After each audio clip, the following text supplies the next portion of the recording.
ಈ ಸಾಫ್ಟ್ ಆಗಿರೋ ನೀರ್ ದೋಸೆ ಮತ್ತೆ ಸ್ಪೈಸಿ ಆಗಿರೋ ಚಿಕನ್ ಚಾಪ್ಸ್ ನ ಫಸ್ಟ್ ಬೈಟ್ ಬಾಯಿಗಿಟ್ಟಿದ ತಕ್ಷಣ ನನ್ನ ಮೈಂಡಿಗೆ ಬಂದಿದ್ದೆ ಬಿಟ್ಟಾಕ್ರೆ ಜಾತ್ಕ ಸೋತ್ಕ ಜುಮ್ಮ ನೀರ್ ದೋಸೆ ನೀರ್ ದೋಸೆ ನೀರ್ ದೋಸೆ ದೋಸೆ ನೀರ್ ದೋಸೆ ನೀರ್ ದೋಸೆ ನೀರ್ ದೋಸೆ.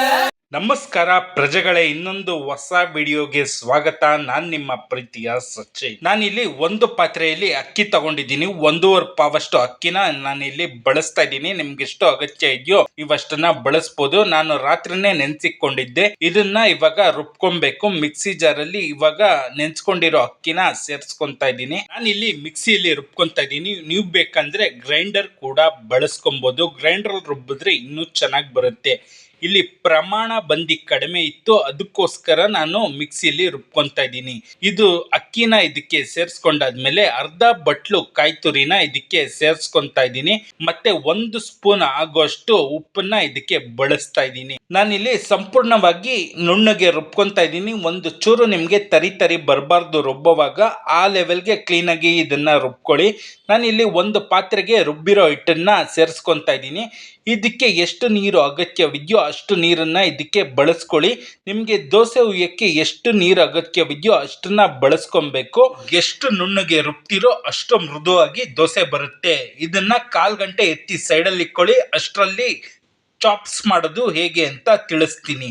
ನಾನಿಲ್ಲಿ ಒಂದು ಪ್ಯಾನ್ನ ತಗೊಂಡಿದ್ದೀನಿ. ಅದಕ್ಕೆ ಆಯಿಲನ್ನು ಸೇರಿಸ್ಕೊತಾ ಇದ್ದೀನಿ. ಆಯಿಲ್ ಬಿಸಿ ಆದಮೇಲೆ ಕರಿಬೇವನ್ನ ಸೇರಿಸ್ಕೊತಾ ಇದ್ದೀನಿ. ಕರಿಬೇವು ಚಟಪಟ ಅಂತ ಅಂದಾದ್ಮೇಲೆ 2 ದೊಡ್ಡ ಗಾತ್ರದ ಈರುಳ್ಳಿನ ಮೀಡಿಯಮ್ ಆಗಿ ಕಟ್ ಮಾಡ್ಕೊಂಡಿರೋದನ್ನ ಇದಕ್ಕೆ ಸೇರಿಸ್ಕೊಂಡು ಹಸಿ ವಾಸನೆ ಹೋಗೋವರೆಗೂ ಇದನ್ನ ಕ್ಲೀನಾಗಿ ಫ್ರೈನ ಮಾಡ್ಕೊತಾ ಇದ್ದೀನಿ.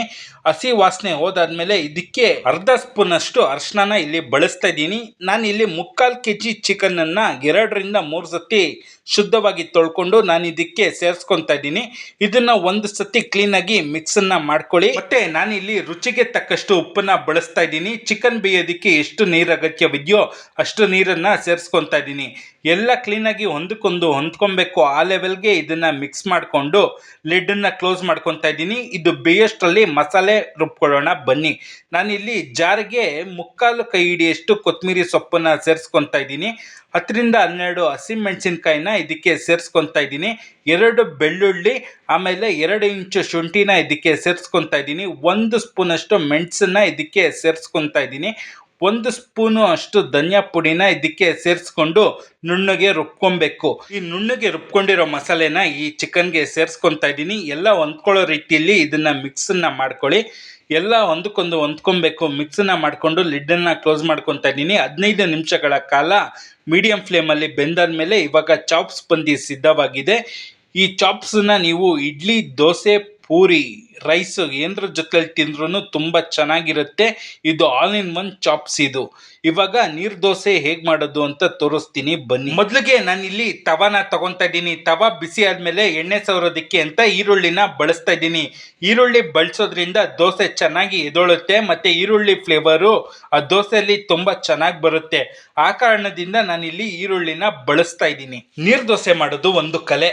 ಹಿಟ್ಟನ್ನ ಮೇಲ್ಗಡೆಯಿಂದ ಸುರ್ದಿ ತವನ ಆ ಕಡೆ ಈ ಕಡೆ 2 ಸತಿ ಅಳ್ಳಾಡಿಸಿ ಹಿಟ್ಟು ಎಲ್ಲ ಕಡೆ ಹರಡ್ಕೊಂಡಾದ್ಮೇಲೆ ಅದು ಲಿಡ್ಡನ್ನ ಕ್ಲೋಸ್ ಮಾಡಿ ಎಳೆ ಕಾವಲ್ಲಿ ನೀವು ಚೆನ್ನಾಗಿ ಬೇಯಿಸ್ಕೊಂಡ್ರೆ ರುಚಿಕರವಾದ ನೀರು ದೋಸೆ ಇವಾಗ ಸಿದ್ಧವಾಗಿದೆ. ಈ ವಿಡಿಯೋ ನಿಮ್ಗೆ ಇಷ್ಟ ಆಗಿದ್ದಲ್ಲಿ ಲೈಕ್, ಶೇರ್ ಮತ್ತು ಕಮೆಂಟ್ ಮಾಡಿ. Don't forget to subscribe.